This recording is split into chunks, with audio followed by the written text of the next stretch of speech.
Hi there, I'm Jennifer Lowry, and I work at Amanda Hope Rainbow Angels. Our website is amandahope.org. We are a pediatric cancer nonprofit. We're located here in Arizona, and our mission is to bring dignity and hope into the harsh world of pediatric cancer. If you're ever in need of resources for pediatric cancer, please visit our website, amandahope.org, or if you'd like to make a donation in honor to help pediatric cancer patients, it's amandahope.org.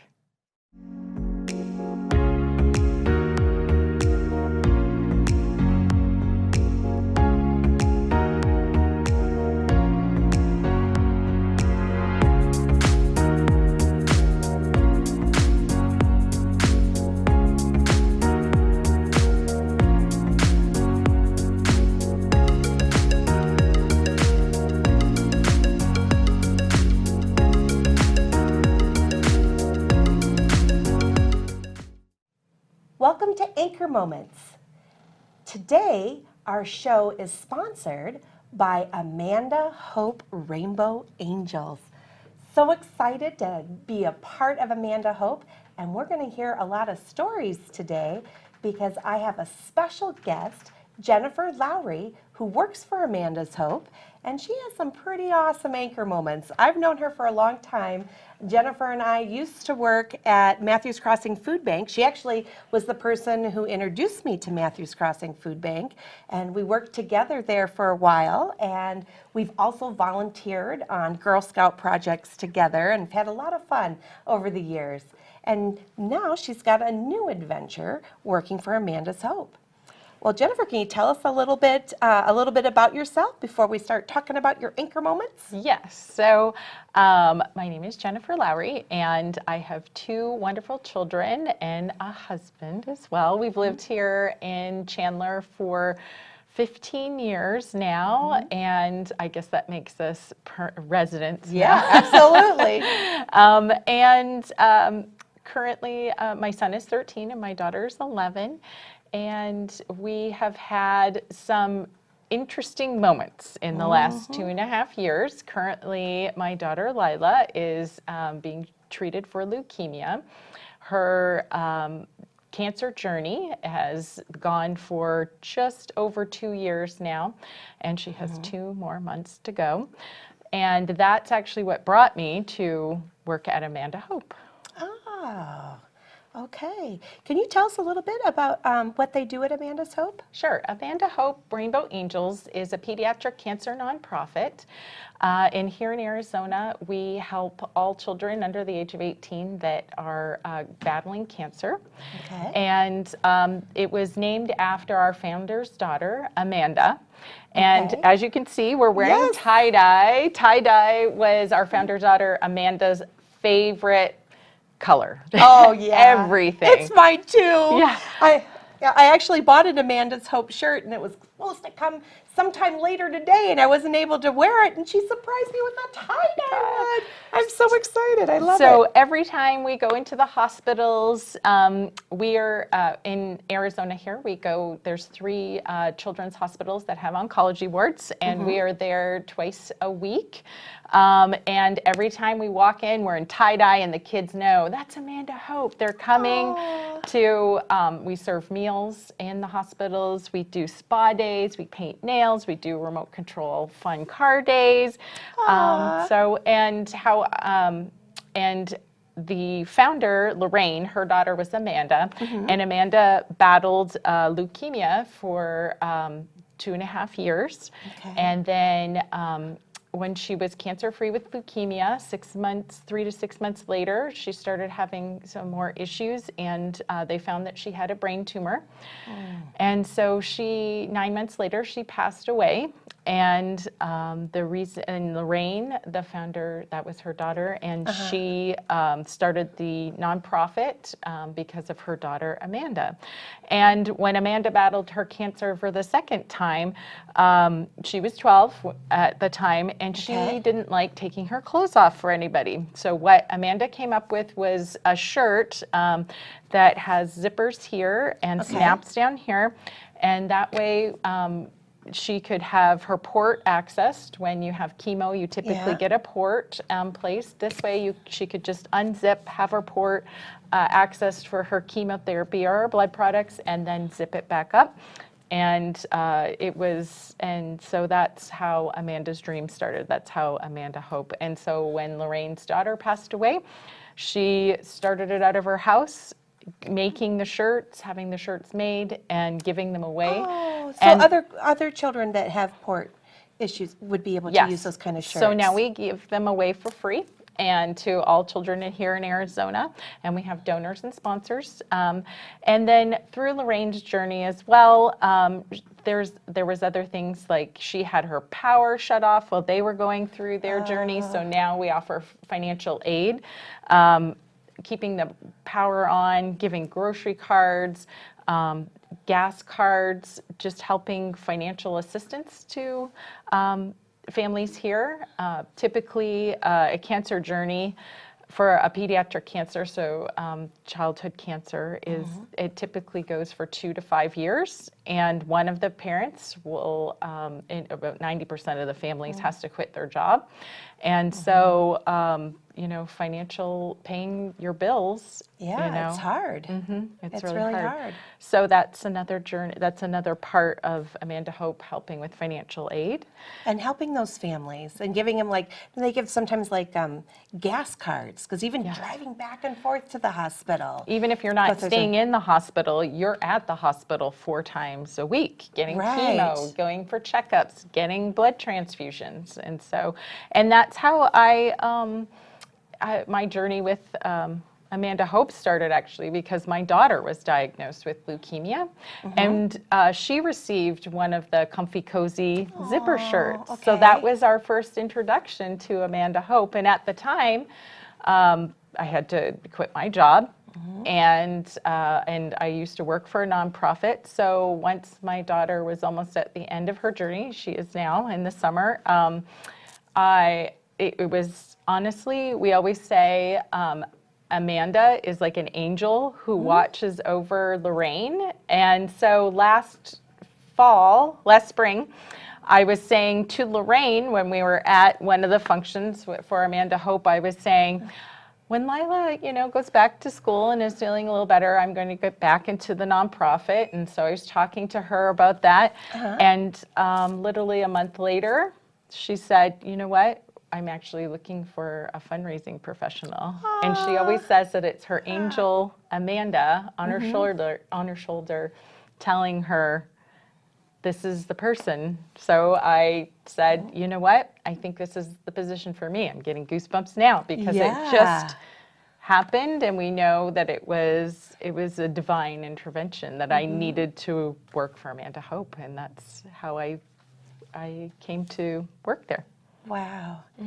Now, Jennifer and I used to talk all the time about when you work at a nonprofit and volunteer with nonprofits, you see Jesus, because you're being the hands and feet of Christ while you're doing His work, and any time that you are right there in the field, different things happen, and it's like, wow, how did that happen? And I think you probably have seen quite a few with where you're at. Can you share a few? Yes, definitely. Well, 1 in 8 children don't make it through childhood cancer. So one of our, we also support family during bereavement time. And so one of our volunteers came into our office just after Christmas, and she's a volunteer who is in the hospital every other week volunteering to paint nails. And so she actually, at one of our local hospitals, there was a 7-year-old girl, and she had a brain tumor. And when our volunteer went in there, she'd seen her, a few times in the hospital, and she had always painted her nails. And so, but this time, the daughter at this point couldn't talk, and the volunteer found out that she was actually on hospice, and that she had only a few more days to live. And the volunteer went in there, and the little girl painted to the the nail polish that she wanted, and she painted her nails, and she was so happy that she could have her nails painted because she was going to go see Jesus. Oh, and they'd be so pretty. Yeah. So, just every day, we see children that, and Lorraine our founder has many stories like that when it's time for children to pass, they're not scared. Well, they're going to the best place. No, seriously. Yeah. Seriously. And it's, in our line of work, because we're in the hospital all the time, and because, it's a tough subject, It death. is. It is. So but then we get to see the other side of it when children have gone through rounds and rounds of chemo, and they get to ring the bell at the hospital because their chemo is done. And we provide actually no more chemo party bags, because we know it's a party when you get to celebrate, and we're looking forward to my daughter ringing the bell. Yeah, and she just has a couple of months before she gets to ring it. Couple more months to go, Ring it. yeah, before she can ring it. And honestly, we always say that, saying, the footprints in the sand, when you have those hard days and there's only one set of footprints left in the sand. Some days we see many, many footprints in the sand, because there is so many people who have supported us and who support other families going through cancer. And so, I always think about that. Our church family, our friends, our family have lifted us up. And honestly, I don't know how you can go through any type of pediatric cancer without having faith. Oh, yeah. Without knowing that you are in God's hands as you're going through this. Yeah. And in my Anchor Moments book, I share a story when I almost lost my faith. A friend of mine, we were best friends, and we did everything together. And our babies were 3 years old, and her baby ended up with stage 4 neuroblastoma cancer. And it was just devastating. And for 3 years, I had him on prayer lists, and I was over at the house all the time, and I just knew that he was going to be cured, and he was going to be saved. And when he passed away at almost 6, it devastated me.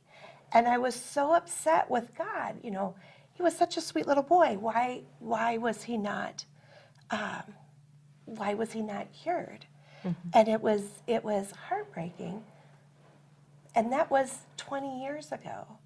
And I've had a chance to see the children grow up, because he was the oldest. And the children grow up, and the children are amazing.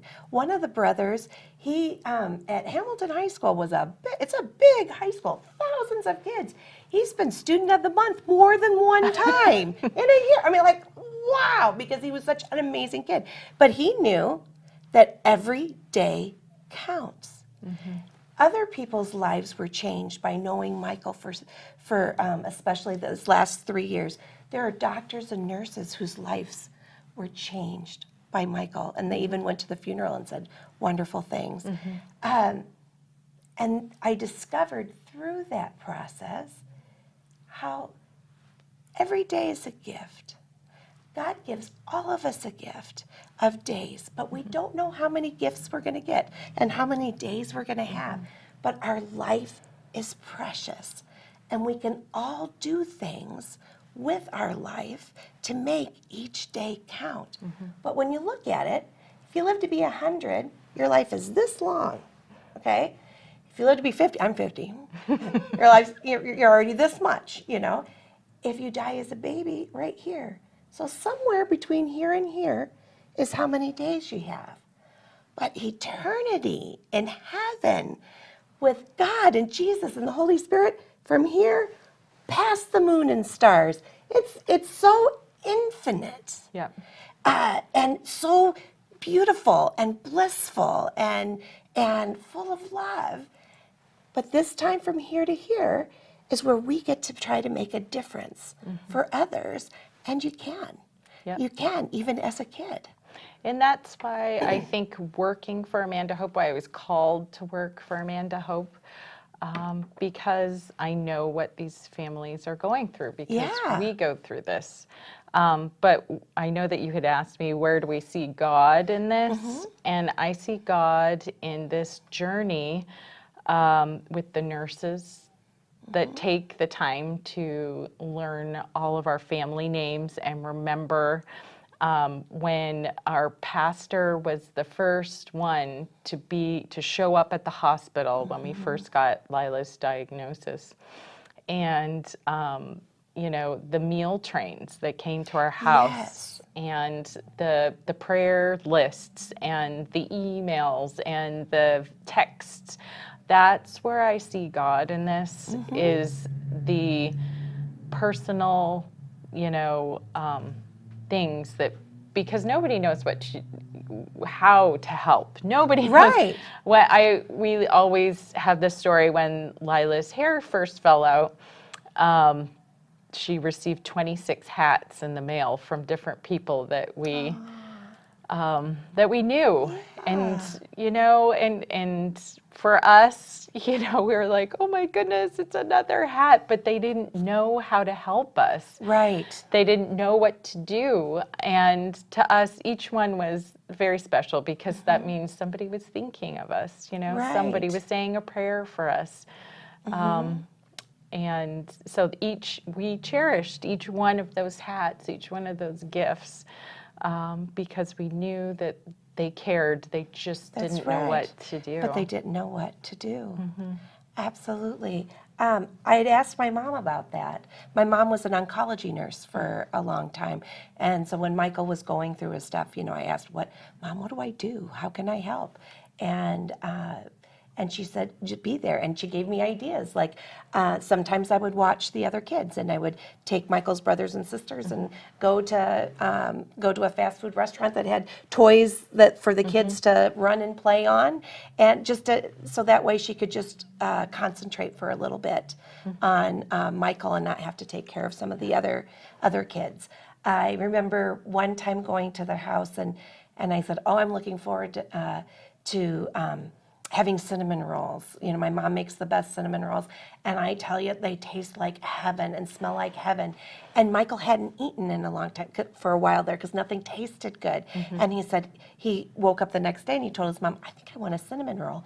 And they were so excited. And he had like every flavor of cinnamon rolls, from the kinds that you get, like the pop-up ones, and every restaurant that would have a cinnamon roll. And then their friends, all of a sudden, you know, cinnamon rolls were coming in, because people want to help, but they don't necessarily know how to. Know how. And there's so many different ways that you can. And sometimes too, pride comes into it, or you're just so exhausted and you just don't know what to ask for, because it's so much, you know, it's just, your life has just so blown up.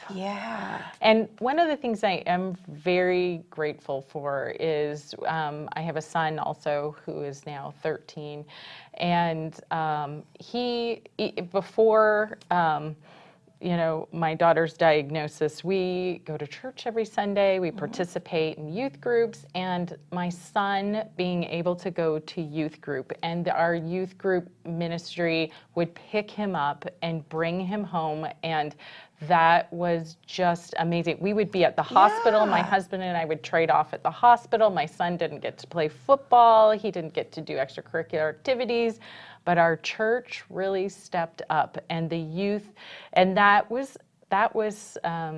his way, his thing for him, about him during this time that really, I can't even, I tell them all the time, like, I'm so thankful for the youth group ministry, because they really embraced him during the time and during this time.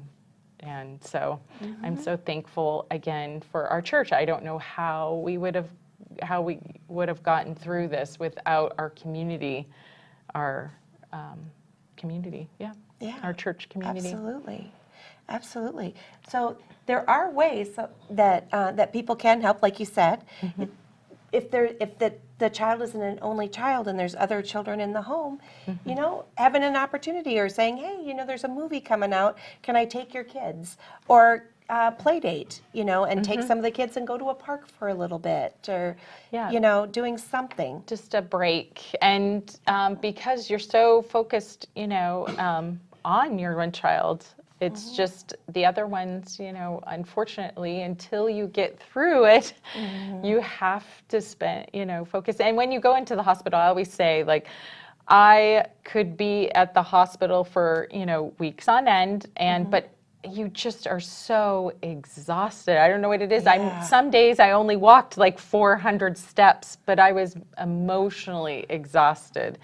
And just to do anything else, to go home, after being in the hospital all day and to have to cook, just having somebody bring a meal. And you don't have to think about what am I going to cook. And Yeah. you don't have as much dishes either, because it's already been prepared and it's just right there. Yeah. Yeah. So it's just, I think it's the emotional and spiritual exhaustion is not talked about a lot, and that translates into physical exhaustion.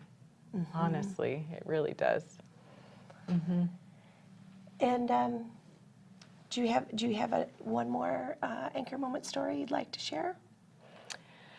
Another anchor moment. I'm trying to think. We had. I'm trying not to. Sometimes pediatric cancer can be very tough. Yes. If you're not in it all the time and you're not seeing the miracles happen when a child gets a diagnosis, and when we go to the hospital with leukemia, we were very lucky. We caught my daughter's leukemia very early, and so she has a 97% cure rate. It's a 2.5-year chemo. She's been doing 759 days straight of chemotherapy.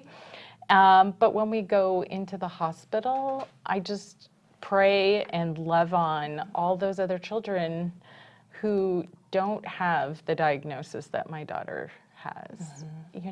Just little things, fuzzy socks, soft Kleenex, just loving on these children and seeing their faces and recognizing. I think because I am a parent of a child, I can recognize and just giving that mom a moment. So I would go in there and I serve meals at the hospital, and that mom who's been sitting by their child's bedside for days, only talking to nurses and doctors, and for me to be able to say to that mom, go get a coffee, go take a walk, I'll sit with your child, so that she can have her just a little break. A break, her time to cry, her time to go outside, her time to call her husband, just that's where I see God and Jesus in those little moments of, it's not, sometimes people say they've had these, amazing moments where they see God and they see Jesus, but I really see God and Jesus in the doing and those little moments. And that's honestly those, it's like little tiny anchor moments that add up. Lynn Harkey was on my show, if you want to watch one of the previous guests, and her mom was battling cancer, and Lynn had it too. Lynn and her mom and her dad all got cancer at the same time. And when Lynn Harkey was at the hospital, her mom, who had not been hungry for a long time, said, I really could go for some strawberry yogurt. And Lynn said, oh, I saw some in a vending machine. I'll go get some for you, Mom. And she was so excited her mom was hungry. And she went to the vending machine, and it wouldn't take her dollars. It kept spitting it out. And she put a charge card in, and it didn't like her charge card, and it spit it out. And then she saw a little sign that said you had to have exact change only. And she needed like 6 quarters, $1.50, an exact change. And she pounded on the machine. She was so upset. And she said, out of nowhere, this guy walked up and he said, excuse me, and he put 6 quarters in her hand and then disappeared and then just walked off. And she said it was so huge for her. And and there's even other things to buy in the machine. There'd be different prices. But he gave her 6 quarters and she was able to get her mom that yogurt. Yeah, it's amazing. And she didn't even know that she didn't know how long he was standing and seeing her frustrated with that machine. Yes. But he was called to be an angel. Yeah. We've seen that many a times. Well, one time when you're just sitting in the hospital, you're just praying, and especially when it's results or it's scan times or it's blood work, and you're just praying that everything comes back. And I don't know, I have friends, other moms now that I've met through this journey who also have a pediatric child going through cancer. And I think for the rest of my life, I will worry and fret and about any type of blood work or scan, and just know that that I'm in the palm of his hands when this is happening, and always to remember that I'm not alone, even if I feel alone. And I need to tell one last story. Our founder, Lorraine, because she lost a child, and she knows, what it means to lose a child.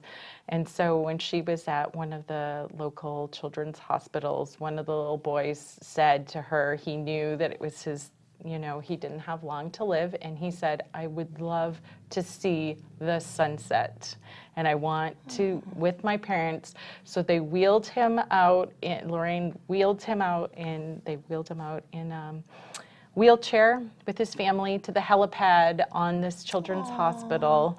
And it was, they said, the most beautiful sunset ever. And he said, I think they made the sunset just for me. Yeah. And it's moments like that, or when I was called to take this position at this, at this organization, or it's days that we find out that, Lila is doing well. Yeah. That's really when we see God. Absolutely. Absolutely. Well, we just have 49 seconds left, so we have to do a quick prayer. Would you like me to lead it, or would you like to lead it? You go right ahead. Okay. God, please bless Lila and help her to be 100% better and have the cancer, once she's done with those chemo in 2 months, have it never come back again. God, please bless all the families who are struggling with illness, especially all the families who have children who are experiencing cancer. Please bless them, and please bless people to be inspired to be someone who will come in and paint somebody's fingernails, or who will donate money to Amanda Hope to help other families too who are experiencing this. Amen. Amen.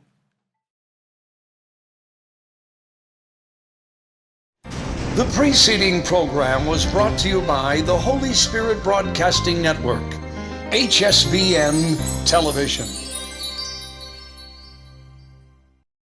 Thanks for watching.